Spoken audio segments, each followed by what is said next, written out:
The board has decided that Dr. Buttar's treatments of patient A, B, and C constitute unprofessional conduct, including but not limited to departure from or failure to conform to the standards of acceptable and prevailing medical practice or the ethics of the medical profession, irrespective of whether a patient is injured, thereby within the meaning of the North Carolina General Statute 90-14A6, and grounds exist under that section of the North Carolina General Statute for the board to annul, suspend, revoke, or limit his license to practice medicine and surgery issued by the board or deny the application he might make in the future.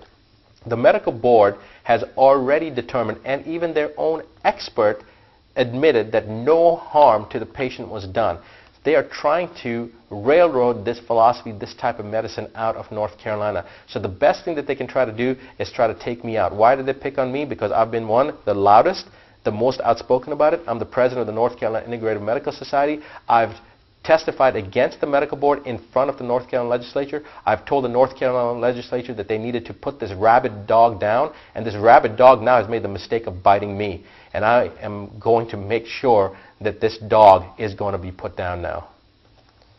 Dr. Buttar's conduct in regard to patient A, B, C constitutes Dr. Buttar providing services to a patient in such a manner as to exploit the patient within the meaning of North Carolina General Statute 90-14A12, and grounds exist under that section of the North Carolina General Statute for the board to annul, suspend, revoke, or limit his license to practice medicine and surgery issued by the board or deny any application he might make in the future.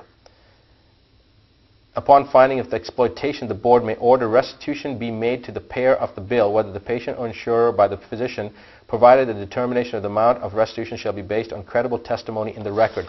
They had no credible testimony in the record in the first place.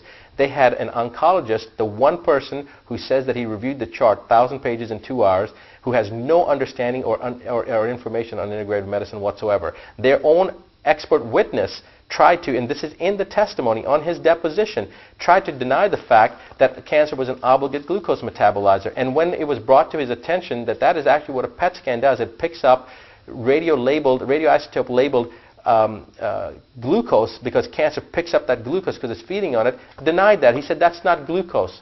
This person has he contradicted himself so many times. He's not a credible witness. And then you talk to people that have never been to the clinic, like the wife of one of the patients who's never been here in 13 weeks of treatment, or a nephew who I don't even know has ever been to the state of North Carolina, who again makes statements that his aunt told him X, Y, and Z, despite his aunt, and you can read this in the testimony, despite his aunt giving me an antique dictionary, of medical dictionary that was over 100 years old as a gift, inscribed by her. And the person that was accompanying the patient on a daily basis, the fiance of the patient, said that the family was opposed to the patient's decision to seek this type of treatment. This all comes down to the patient's right. The patient decides what they want, not the medical board, not the family members. I don't have any obligation to any family member when the patient comes to me. My agreement is between the patient and me. And if the patient dies, then the family comes back and tries to renege what the patient themselves wanted, what they desired. That's not how it works. I am obligated to the patient. The patient has to be obligated to me to make sure they do what I'm asking them to do.